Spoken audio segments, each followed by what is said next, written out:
Here we have a position taken from a game that I played on the internet, and we can immediately see that White's position is very unstable. In fact, he's up a full rook, but he cannot hang on to that material. And the reason for this is because, well, if we use the counting method, we notice that this rook is attacked once and defended once.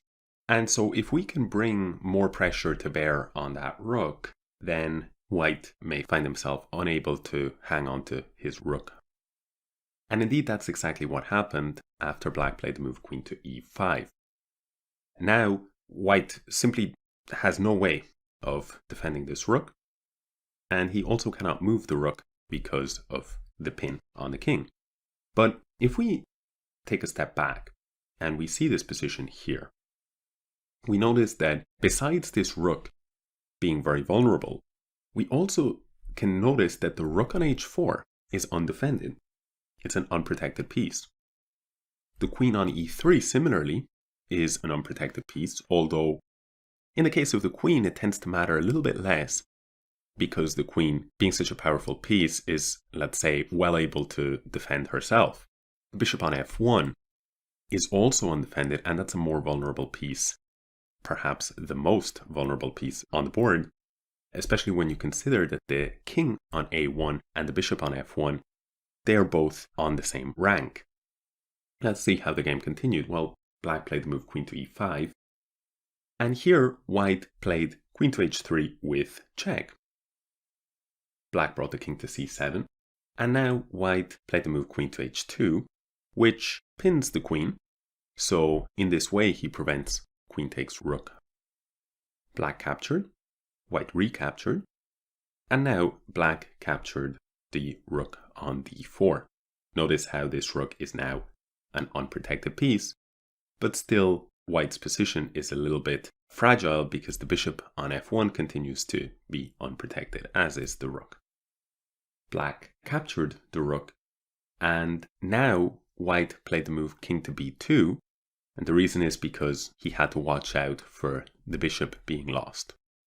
But after the move king to b2, Black simply captured the pawn on e4 and was up 2 pawns and won the game shortly. Notice how in this position right here, it's not all about unprotected pieces, it's also about unprotected pawns. And so here, White has the unprotected pawn on e4, and he cannot spend any time playing a move like e5 to get it out of the e4 square, because if he does so, rook d1 would pick up that unprotected bishop on f1, so he has to attend to the more important piece. And this is a common situation that occurs. You have to be very, very careful with any point in your position that is unprotected, be it a pawn or a piece. Of course, the higher the value piece, usually the more careful you have to be. But at the higher levels of chess, even a pawn can lose you the game. So very, very important to try and have all of the points in your position defended. In practice, that's not possible. But one of the trademarks of stronger players is that they try to keep their position as solid as possible, as stable as possible. And a big part of that is making sure that everything that they can defend is defended. Perhaps worth mentioning as well is the second best move in the position, rook takes rook on d4. Now, this would also be a way of recovering the rook, because after queen takes rook, Black would have the move queen to e1 check. And here we see that the rook on h4 is falling. However, this move would not be as strong because after the move king to b2, which is forced, queen takes rook, we see that Black too has some undefended points. He has this pawn on g7 is being attacked, and as is the pawn on a7 being attacked. Of course, White would capture the pawn on g7 because then the undefended bishop comes into play. And here, Black's best move would be queen f2 check, in turn exploiting White's undefended bishop. But after king to c3, the Black position is definitely better, And here black's best move is queen e1 check. And it's a very, very complicated position. Perhaps after a response like king b2, black could continue with the move queen takes pawn on e4. In this position, black's best bet is to continue with queen e1 check, king to b2, queen to d2 check, the king runs away to a3, bishop takes e4, and the dust has more or less settled, and black is going to emerge at least up a pawn after white captures the pawn on f7, and black is going to end up a pawn to the good because the simple move queen takes f7 actually would fail after queen c1 check. The king must run, a5 check, king to a4, queen to d2. We see there is a threat of checkmate here, and if white pushes the pawn, then after queen d4 check, let's say king takes a5, bishop to d5, and we see that even though everything is very complicated, the white king is in serious trouble. However, as black, this is really not the kind of path that we want to go down. Instead, here, by playing the move queen to e5, we sidestep all those complications, we recover the rook, and we keep this vulnerable point on g7 defended, which makes it easier to control and attack on this undefended bishop. Our queen is centralized, and we're even x-raying the white king. And on that note, what we're going to do now is we're going to look at part of a game, again, that I played online, and we're going to show what kind of problems can occur when you have a single vulnerable undefended point in your position, and how everything can sort of build up from there very, very quickly and can go wrong. So let's check that out now. So in this position, I, as black, had just played the move pawn to c4, attacking his queen, and white captured my queen. I recaptured with my knight, and in this position, white played the move pawn to a3. And this move, to me, seems already inaccurate. If we take a look at unprotected pieces in the position, we see that all of black's pieces are in fact protected.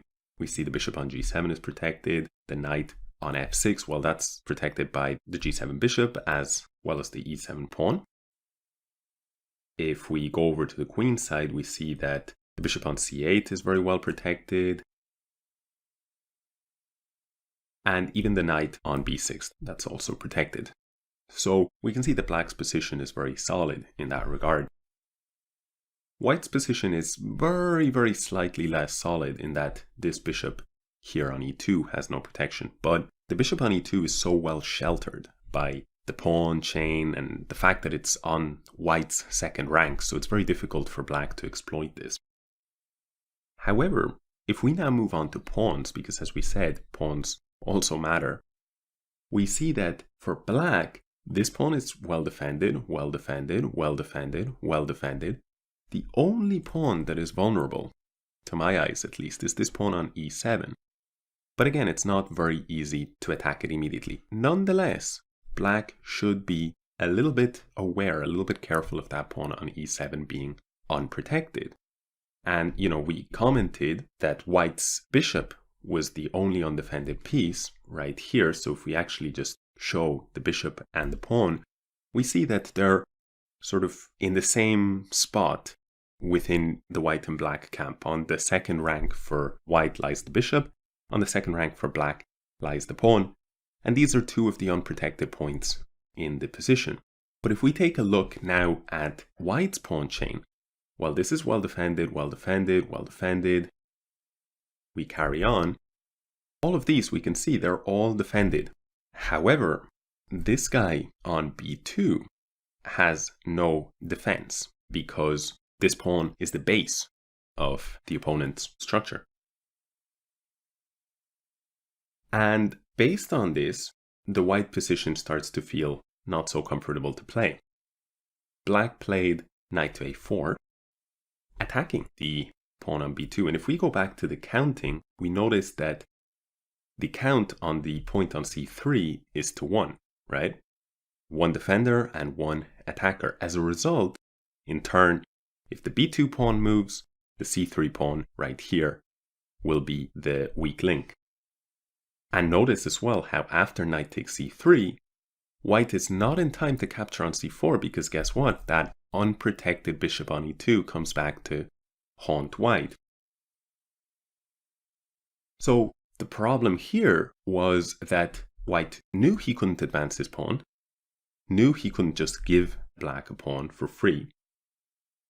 And so the best move for him would have been the move rook to a2, defending the pawn in this rather awkward looking way. Although this is a section geared for relative newcomers to the game, so we're not going into too much advanced detail, but in general we can say that this move rook a2, white doesn't want to play because the rook is going to be a little bit out of the game. As we say, it's not very well placed. Because of this, white, after the move knight a4, went rook to b1. This way the rooks are on the same rank and they're connected and the rook is in a better square. However, black now targets the defender of this b2 pawn. Notice again, if we do the count, now it's 1:1. And he plays the move bishop to f5. Now bishop is worth considerably less than a rook, so white is immediately in a lot of trouble. If he moves the rook, black will simply capture the pawn on b2, and this position is pretty much losing for white. If, on the other hand, he doesn't move the rook, well, his only choice is what he played. He played the move e4. Black captured the pawn on e4. Notice again the count. 1, 2, 3. This is an easy capture. Knight takes e4, and bishop takes e4. Now black has already won a pawn, and his threat continues to be there. White couldn't really not capture the knight because black's threats were multiple. He was threatening to capture the knight himself, followed by capturing the rook, or capturing the bishop on g5. So too many threats, and so white captured on e4, bishop takes e4. And here we notice that the pawn on e7 that we had first said, well, you know, it's on the second rank, it's not going to be a liability, etc., etc. We weren't too worried about it. But in fact, this is a very, very common mistake among less experienced players. They don't give enough regard to the possibility that down the line, an undefended point, even if at first sight it appears like it cannot be attacked, down the line in some variation, you never know with chess. And so white, in fact, took that pawn and created an attack. However, in so doing, this bishop goes from the point g5, where it's protected, to the e7 square, where it's not protected, and black plays the move rook to e8, creating a threat on the bishop, in addition to the threat on the rook. And white, in fact, resigned here. And the reason is because now he's losing a lot of material. Let's say he brings the bishop back to guard against that threat. Now black will capture the rook, white will recapture, and black will here have the move rook takes bishop on e2, meaning that he'll end up a full rook to the good. And this, of course, is far too much material to play on. But what I really like about this particular example is the fact that if we go back to this specific position here, that one point on b2 that kicked everything off was not the only undefended point in the position. We also said that the bishop on e2 and the pawn on e7 were both undefended. So what I really like about this example is how in the end, in the final position, there is no longer a pawn on e7 because that was taken, and there is no longer a bishop on e2 because that also fell.